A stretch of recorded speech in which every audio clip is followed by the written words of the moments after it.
ചർച്ചയിലേക്ക് ശ്രീ മസൂദ്, കേന്ദ്രസേനയെ വിളിക്കേണ്ട ഒരു സാഹചര്യം ഇപ്പോൾ തമിഴ്നാട്ടിലുണ്ടോ?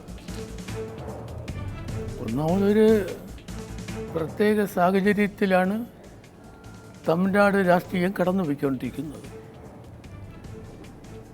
അപ്പോൾ ഈ കേന്ദ്രസേന വരുന്നത് നല്ലതാണെന്ന് കരുതുന്ന കൂട്ടത്തിലാണ് നമ്മൾ.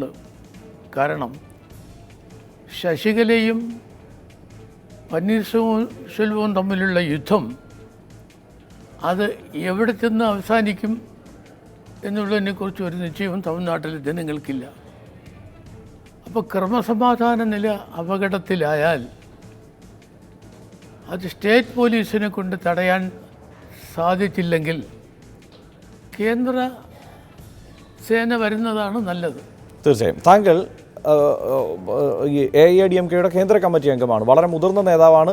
മാത്രമല്ല MGRനെ പുറത്താക്കിയ 20 പേരിൽ ഒരാളാണ് ഇദ്ദേഹം. താങ്കൾക്ക് അവിടുത്തെ രാഷ്ട്രീയ നീക്കങ്ങളെ എങ്ങനെയാണ് വിലയിരുത്താനാവുക? ഈ ഒരു നീക്കം ഗവർണർ ബോധപൂർവം ഒരു സാഹചര്യം സൃഷ്ടിച്ചുകൊണ്ട് ഉണ്ടാക്കുന്നതാണ് എന്ന ആരോപണം അവിടുത്തെ പ്രതിപക്ഷ പാർട്ടികൾ ഉന്നയിക്കുന്നുണ്ട്. അവിടുത്തെ മിക്കവാറും പ്രതിപക്ഷ പാർട്ടികളല്ല, എല്ലാ രാഷ്ട്രീയ പാർട്ടികളും ഉന്നയിക്കുന്നുണ്ട്, പന്നീർശെൽവം ഒഴികെയുള്ള എല്ലാവരും. ആ സാഹചര്യത്തെ താങ്കൾ എങ്ങനെയാണ് കണക്കാക്കുന്നത്? ഇത് രാഷ്ട്രീയ താല്പര്യങ്ങളുടെ ഇടപെടൽ, അതായത് BJPയുടെ രാഷ്ട്രീയ താല്പര്യങ്ങളുടെ ഇടപെടൽ എന്ന് കൃത്യമായി പറയാം. ആ നിലയ്ക്കുള്ള താല്പര്യങ്ങളുടെ ഇടപെടലാണ് കേന്ദ്രസേനയെ ഇറക്കാനുള്ള ആലോചന എന്ന ആരോപണത്തെ ഒരു AIADMKയുടെ കേന്ദ്ര കമ്മിറ്റി അംഗം എന്ന നിലയ്ക്ക് താങ്കൾ എങ്ങനെ കാണുന്നു? എന്നെ സംബന്ധിച്ചിടത്തോളം ഈ വാദഗതിയോട് ഞാൻ പൂർണ്ണമായി യോജിക്കുന്നില്ല. കാരണം BJP എത്ര ശക്തമായ നീക്കങ്ങൾ നടത്തിയാലും തമിഴ്നാടിൻ്റെ രാഷ്ട്രീയം പഠിച്ചവർക്ക് BJPക്ക് തമിഴ്നാട്ടിൽ കാലുകുത്തുവാൻ സാധിക്കില്ല. ഇപ്പോൾ BJPയുടെ ഒരു പ്രധാനപ്പെട്ട ലക്ഷ്യമെന്ന് പറയുന്നത് വരുന്ന പ്രസിഡൻ്റ് തിരഞ്ഞെടുപ്പിലും വൈസ് പ്രസിഡൻ്റ് തിരഞ്ഞെടുപ്പിലും 136 MLAമാരുടെയും 50 MPമാരുടെയും പിന്തുണയുള്ള AIADMK കൂടെ നിർത്തുക. അത് പന്നീർസെൽവത്തിലൂടെയാണോ പിന്നെ ശശികലയുടെ കൂടെയാണോ എന്നറിയില്ല. പക്ഷേ ഇതിനിടയ്ക്ക് ശശികലയുടെ ഭർത്താവ് ഡൽഹിയിലെത്തി കോൺഗ്രസിൻ്റെ നേതാക്കന്മാരെ കണ്ടിരുന്നു എന്നൊരു വാർത്തയുണ്ടായിരുന്നു. അതിൻ്റെ ഉദ്ദേശവും ലക്ഷ്യവും പിടികിട്ടിയിട്ടില്ല. അതുകൊണ്ടൊരു പക്ഷേ BJP നേതൃത്വം പന്നീർസെൽവത്തിനെ ശക്തനാക്കി അയാൾക്ക് പിന്തുണ കൊടുത്ത് ഭരണം മുന്നോട്ട് കൊണ്ടുപോകാൻ ശ്രമിച്ചുകൂടുന്നില്ല. അതാണ് ഇതിനകത്തുള്ളൊരു പ്രധാന. താങ്കൾ വ്യക്തമാണ്, താങ്കളടക്കമുള്ള AIADMK പ്രവർത്തകരുടെ ഒരു പ്രധാനപ്പെട്ട പ്രശ്നം എന്നത് നിങ്ങൾ പ്രതീക്ഷിക്കുന്നത് ശശികലയെയുമല്ല പന്നീർസെൽവത്തെയുമല്ല മറ്റൊരു കരുത്തനായ നേതാവിനെ ആയിരുന്നു എന്ന തരത്തിലുള്ള സ്ഥിതിവിശേഷമുണ്ട് എന്നാണ് ഞാൻ താങ്കളുടെ വാക്കുകളിൽ നിന്നുകൂടി മനസ്സിലാക്കിയെടുക്കേണ്ടത്. ഞാൻ താങ്കളിലേക്ക് തിരിച്ചു വരാം. ശ്രീ JR പത്മകുമാർ, എന്തായാലും ഗവർണർ എന്തിനാണ് ഈ കാര്യങ്ങൾ വെച്ച് താമസിപ്പിക്കുന്നത് എന്നതാണ് ഏറ്റവും പ്രധാനപ്പെട്ട ചോദ്യം. ഇപ്പോൾ തമിഴ്നാട്ടിലെ സാഹചര്യങ്ങളെ അങ്ങേയറ്റം വഷളാക്കുന്നത് ഗവർണറാണ്. ഗവർണർക്ക് എന്താണ് താല്പര്യം? ഗവർണർക്ക് ഒരു പ്രത്യേക താല്പര്യവുമില്ല. ഭരണഘടനാപരമായിട്ടുള്ള അദ്ദേഹത്തിൻ്റെ അധികാരം പ്രയോഗിക്കുക എന്നുള്ളതാണ്. അത് സത്യസന്ധമായി ഭരണഘടന അനുശാസിക്കുന്ന രീതിയിൽ പ്രവർത്തിക്കുക എന്നുള്ളതാണ്. അതിന് നമ്മൾ അവിശ്വസിക്കേണ്ട കാര്യമില്ല. ഗവർണർ ഒരു പ്രത്യേക അങ്ങനെ ഏതെങ്കിലും രാഷ്ട്രീയ താല്പര്യം വെച്ചിട്ട് ഒരു നിലപാടെടുത്തു എന്ന് ഇതുവരെ അങ്ങനെ ഒരു അലിഗേഷൻ വന്നിട്ടില്ല. ഈ മുഖ്യമന്ത്രി രാജിവെച്ച സാഹചര്യത്തിൽ മുഖ്യമന്ത്രി ആ രാജി സ്വീകരിച്ചതിന് ശേഷം കെയർടേക്കറായി പ്രവർത്തിക്കാൻ അനുമതി കൊടുത്തിട്ട് അദ്ദേഹം 2 സംസ്ഥാനത്തിൻ്റെ ഗവർണറാണ്. അദ്ദേഹം പോയി. അതിനുശേഷം തിരിച്ച് വന്നു. അദ്ദേഹം രണ്ടുപേരെയും കേട്ടു, പനീർശെൽവത്തിനെയും കേട്ടു, ശശികലയെയും കേട്ടു. അതിനുശേഷം ഈ പറഞ്ഞ കാര്യങ്ങളെക്കുറിച്ച് ആരെങ്കിലും ഒരു പേപ്പർ കൊണ്ട് കൊടുത്ത് കുറേ ഒപ്പിട്ട് കൊടുത്തു കഴിഞ്ഞാൽ ഇത് വിശ്വസിച്ചുകൊണ്ട് ആക്ട് ചെയ്യാൻ പറ്റില്ല. അതിനെ സംബന്ധിച്ച് നിലപാടുകൾ എടുക്കുന്നതിന് വേണ്ടി കുറച്ച് സമയം തീർച്ചയായും അങ്ങനെ ഏതെങ്കിലും ഒപ്പ് കണ്ട് ഈ അദ്ദേഹം ഒരു നിലപാട് സ്വീകരിക്കേണ്ട ഒരാവശ്യവുമില്ല. അദ്ദേഹത്തിന് വളരെ ലളിതമായി സഭ വിളിച്ചു ചേർത്ത് ഭൂരിപക്ഷം തെളിയിക്കാൻ ഇവരോട് ആവശ്യപ്പെട്ടാൽ ആർക്കാണ് ഭൂരിപക്ഷം എന്നത് തിരിച്ചറിയാൻ കഴിയും. അവിടുത്തെ ആ ഭരണ പ്രതിസന്ധി അവസാനിക്കുകയും ചെയ്യും.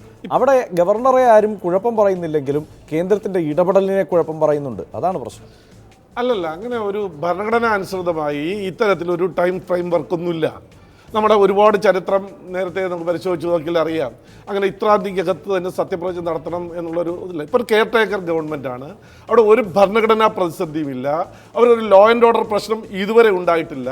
ഇത് പാർട്ടിക്കകത്തുള്ള ഒരു ഇന്റേണൽ കോൺഫ്ലിക്റ്റ് ക്രൈസിസ് മാത്രമാണ്. ലോ ആൻഡ് ഓർഡർ പ്രശ്നമില്ല എന്ന് ഒരു ഉറപ്പുണ്ടെങ്കിൽ പിന്നെ എന്തിനാണ് ഒരു കേന്ദ്രസേനയെ ഇറക്കുന്നതിനുള്ള ആലോചനയ്ക്ക് അല്ലെങ്കിൽ അങ്ങനെയുള്ള ഒരു ഉപദേശത്തിന് ഗവർണർ നിൽക്കുന്നത്? അല്ല, അത് ഞാൻ പറഞ്ഞത് അറ്റ് പ്രസൻറ്റ് ഇപ്പോൾ അവിടെ ലോ ആൻഡ് ഓർഡർ പ്രശ്നം ഇതുവരെ വന്നിട്ടില്ല.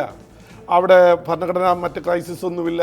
പാർട്ടിയുടെ ഇൻറ്റേർണൽ ക്രൈസിസ് മാത്രമേ ഉള്ളൂ. അത് പരിഹരിക്കണമെങ്കിൽ പരിഹരിക്കട്ടെ. അവിടെ BJPയെ സംബന്ധിച്ചിടത്തോളം ഞങ്ങൾക്കൊരു പ്രത്യേക താല്പര്യമില്ല. ഞങ്ങൾ അവിടുത്തെ ഒരു വലിയ രാഷ്ട്രീയ കക്ഷിയൊന്നുമില്ല.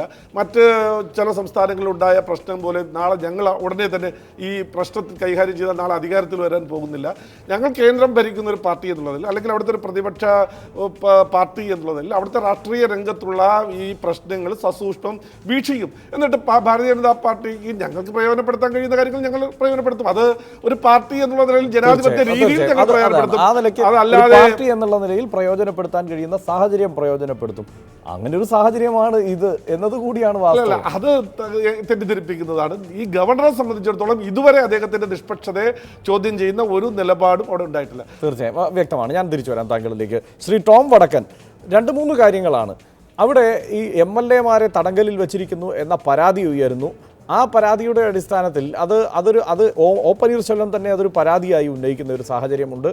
മറ്റൊന്ന്, ഈ ഭൂരിപക്ഷം തെളിയിക്കാൻ തയ്യാറാണ്, ഇത്രയും MLA-മാർ എന്നോടൊപ്പം ഉണ്ട് എന്ന് ശശികല പറയുമ്പോഴും ആ അവസരം വിനിയോഗിക്കാൻ ശശികലയെ അനുവദിക്കാതിരിക്കുന്നു ഗവർണർ എന്ന സാഹചര്യമുണ്ട്. അല്ലെങ്കിൽ ആ തീരുമാനം ഗവർണർ വല്ലാതെ വെച്ച് താമസിപ്പിക്കുന്നു എന്ന പരാതിയുണ്ട്. അതല്ലെങ്കിൽ ഒ പനീർശെൽവം ഭൂരിപക്ഷം തെളിയിക്കട്ടെ, അദ്ദേഹത്തിന് അങ്ങനെ ഒരു അവകാശവാദമുണ്ടെങ്കിൽ ആ ഒരു സാഹചര്യത്തിലേക്ക് ഗവർണർ കടക്കുന്നില്ല എന്ന പരാതിയുണ്ട്. പ്രതിപക്ഷം പോലും, അതായത് ഇന്ന് സ്റ്റാലിൻ ഏറ്റവും ഒടുവിൽ അങ്ങനെ ഒരു സാഹചര്യം, ഭരണ പ്രതിസന്ധി മറികടക്കാൻ പനീർശെൽവത്തെ പിന്തുണയ്ക്കാൻ തയ്യാറാണ് എന്ന മട്ടിൽ നിലപാട് സ്വീകരിക്കുന്ന സാഹചര്യമുണ്ട്.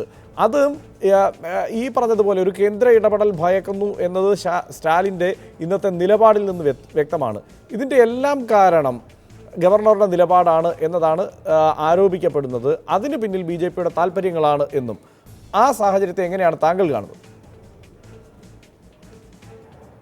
ഹർഷൻ, ഞങ്ങൾ ഒരു ഗവർണറിനെ പറ്റി കമൻറ്റ് ചെയ്യാറില്ല. കോൺസ്റ്റിറ്റ്യൂഷണൽ അതോറിറ്റിയാണ്. അവരുടെ വിസ്ഡം അനുസരിച്ച് അവർ കൈകാര്യം ചെയ്യും. കോൺസ്റ്റിറ്റ്യൂഷണൽ ഫ്രെയിം വർക്ക് ഉണ്ട്. ഇവിടെ പറയുണ്ടായി, ഞാൻ കോൺഗ്രസിൻ്റെ ഇഷ്യൂസ് ഒന്ന് ക്ലാരിഫൈ ചെയ്യട്ടെ. ഞങ്ങളുടെ ലീഡേഴ്സിനെ കണ്ടത് 2 വക്കീൽമാരെയാണ്. ഒന്ന് അഭിഷേക് സിംഗ്വിയും പിന്നെ കപിൽ സിബലും. ഇവർ പ്രാക്ടീസിങ് ലോയേഴ്സാണ്, അല്ലാതെ പാർട്ടിയുടെ ഇഷ്യൂ അല്ല. അവർക്ക് സുപ്രീം കോർട്ടിലൊരു കേസ് പെൻഡിങ് ഉണ്ട്, അതായിരുന്നു ഫോക്കസ്. അപ്പോൾ ആ ഇഷ്യൂ സ്റ്റോറിയായി മാറി എന്ന് പറയാം. പക്ഷെ അത് പ്യുവർലി ഒരു പ്രൊഫഷണൽ മീറ്റിംഗ് ആയിരുന്നു. അത് പോട്ടെ. പിന്നെ ഇവിടെ BJPയുടെ സ്പോക്സ്മാൻ ഉണ്ടായി അവർക്ക് ഒരു താല്പര്യം ഒന്നുമില്ല. ഐ മീൻ ഒരു ഫ്രണ്ടൽ ഒരു സ്റ്റേറ്റ്മെൻറ്റാണ്. ലാസ്റ്റ് ക്ലോസിങ് സ്റ്റേറ്റ്മെൻറ്റ് അങ്ങേര് പറഞ്ഞത്, ഞങ്ങൾക്ക് അവസരം കിട്ടിയാൽ ഞങ്ങളും ഇടപെടും, ഞങ്ങളുടെ പൊളിറ്റിക്കൽ ഇൻട്രസ്റ്റ്. അതൊരു ക്രെഡിബിൾ പൊസിഷനാണ്. കാരണം BJPയുടെ ഒരു സ്പോക്സ്മാൻ അഡ്മിറ്റ് ചെയ്യുന്നു, അത് ഏത് പൊളിറ്റിക്കൽ പാർട്ടിയും അങ്ങനെ അവസരം കിട്ടിയാൽ ഉപയോഗിക്കും. പക്ഷേ ഇതിൽ 2-3 അവസരങ്ങൾ ഉണ്ട്.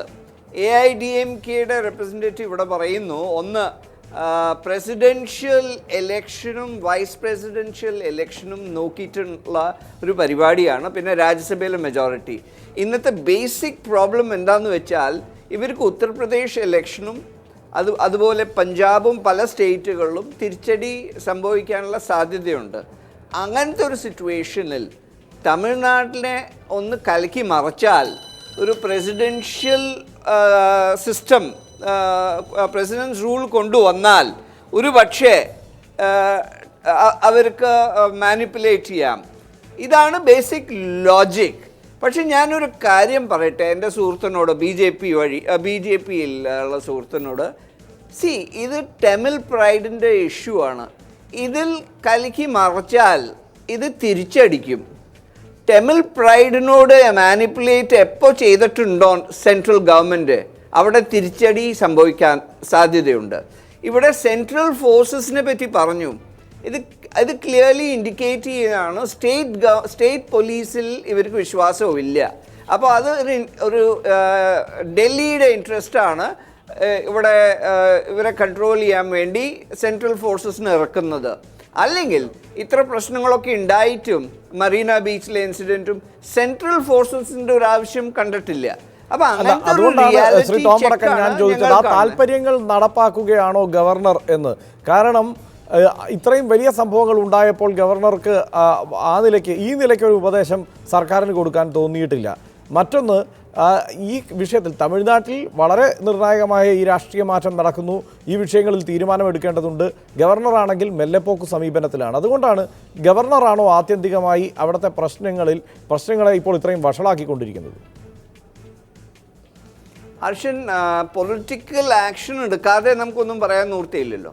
ഇപ്പോൾ ഇവിടെ ഡിലേ ടാക്ടിക്സ് ആണ് ഉപയോഗിച്ചിരിക്കുന്നത്. ഡിലേ ആദ്യം മുംബൈയിൽ നിന്ന് ചെന്നൈ എത്താൻ നേരം പിടിച്ചു.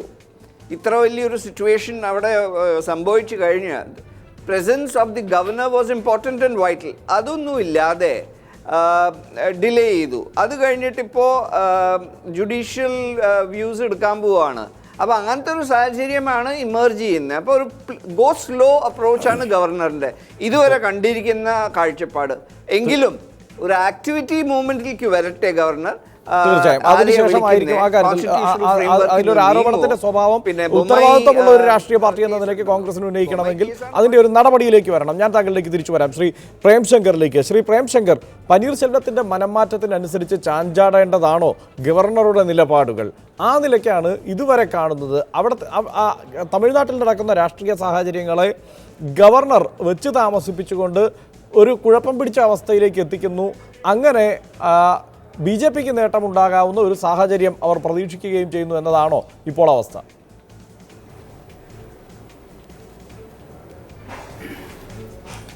ഒരു ഡിലേ ഉണ്ട് എന്നുള്ള ഇതിലൊരു സംശയമില്ല. There is A delay, definitely there is A delay. ആ ഡിലേ BJPയുടെ ഇൻഫ്ലുവൻസ് ആണോ എന്ന് പറയാൻ നമുക്ക് ഡയറക്റ്റായിട്ട് പറയുന്നത് ഒരു ചെറിയ പ്രശ്നം എന്താണെന്ന് വെച്ചാൽ, ഇൻ കേസ് BJP O പനീർസെൽവത്തിനെ ബാക്ക് ചെയ്യാൻ ഡിസൈഡ് ചെയ്താൽ, ആൻഡ് നാളെ if situation goes wrong where Sasikala floor test വന്നാൽ ശശികല അവരുടെ മെജോറിറ്റി അവർ പ്രൂവ് ചെയ്ത് കഴിഞ്ഞാൽ then BJP will be caught in the wrong foot. അവർക്ക് നാളെ തമിഴ്നാട് ഗവൺമെന്റിന്റെ ഒരു സപ്പോർട്ടിന്റെ ആവശ്യം വരും. സോ ഇത് സിറ്റുവേഷൻ സച്ച് ദാറ്റ് അത് രണ്ട് സൈഡിലും ക്ലിയർ അല്ല. O പനീർസെൽവത്തിന് അറ്റ്ലീസ്റ്റ് 89 സീറ്റ്സ് വേണം, 2/3 മെജോറിറ്റി പ്രൂവ് ചെയ്യാൻ, ആന്റി ഡിഫെക്ഷൻ ലോനെ എസ്കേപ്പ് ചെയ്യാൻ വേണ്ടിയിട്ട് 89 സീറ്റ്സിന്റെ സപ്പോർട്ട് ആവശ്യമുണ്ട്. ഇതുവരെയ്ക്കും O പനീർസെൽവത്തിന്റെ ക്യാമ്പ് തന്നെ പറയുന്നത് നമുക്ക് 25 MLAs എന്തോ കിട്ടിയിട്ടെന്നത് അൺകൺഫേംഡ് ആയിട്ട് അവർ തന്നെ പറയുന്നത്. So 89 is A far cry. അപ്പോൾ അങ്ങനത്തെ ഒരു സിറ്റുവേഷനിൽ governor even if is BJP പറയുന്നത് കേട്ടിട്ട് നടക്കുകയാണെന്ന് പറഞ്ഞാലും ഇഫ് ഹീസ് പനീർസെൽവത്തിനെ ബാക്ക് ചെയ്താൽ അത് നാളെ അത് അവർക്ക് തന്നെ ഒരു ബാക്ക്ലാഷ് ആയിട്ട് മാറാൻ ഒരു ചാൻസസ് ഉണ്ട്. So it might be too early to put all the support behind Panneerselvam. എന്താ വെച്ചാൽ അത് വന്നില്ലെങ്കിലോ അത് നടന്നില്ലെങ്കിലോ എന്താവും? അത് പറഞ്ഞ പോലെ പിന്നെ ഇതിനു മുമ്പ് പറഞ്ഞ പോലെ BJP's presence in Tamil Nadu is also very minimal. അവർ കൺട്രോൾ ചെയ്തു, പ്രസിഡന്റ്സ് റൂൾ വന്നു, എന്നിട്ട് അവർ ഡിസിഷൻസ് എടുക്കാൻ തുടങ്ങി, അല്ലെങ്കിൽ സെൻട്രൽ ഫോഴ്സസ് ഇംപ്ലിമെന്റ് ചെയ്തു എന്ന് പറഞ്ഞാൽ BJPയുടെ ഒരു popularity in Tamil Nadu is almost minimal, very minimal. അപ്പോൾ അങ്ങനത്തെ ഒരു ഡയറക്റ്റ് ഇൻവോൾവ്മെന്റ് ഇപ്പോൾ എടുത്താൽ അത് BJPക്ക് ബാക്ക് ഫയർ മാത്രമേ ആവുള്ളൂ. തീർച്ചയായും. പക്ഷേ എന്തിനാണ് സ്റ്റാലിൻ ഈ ഘട്ടത്തിൽ ഇങ്ങനെ ഒരു നിലപാട് സ്വീകരിച്ചിരിക്കുന്നത്? അതിന്റെ തന്ത്രം എന്താണ്?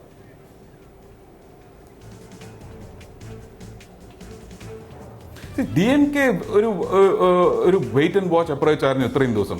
ഞാൻ കുറച്ച് ദിവസം മുമ്പ് ഒരു DMK MLA ചോദിച്ചപ്പോൾ അവർ പറഞ്ഞത് ഇങ്ങനെ ഞങ്ങൾക്കൊന്നും ഇതിൽ ചെയ്യേണ്ട ആവശ്യമില്ല, ADMK is an unstable compound, അത് തന്നെ it will decompose by itself and collapse എന്നാണ് DMKയുടെ വ്യൂ, ഒരു സീനിയർ MLA പറഞ്ഞത്.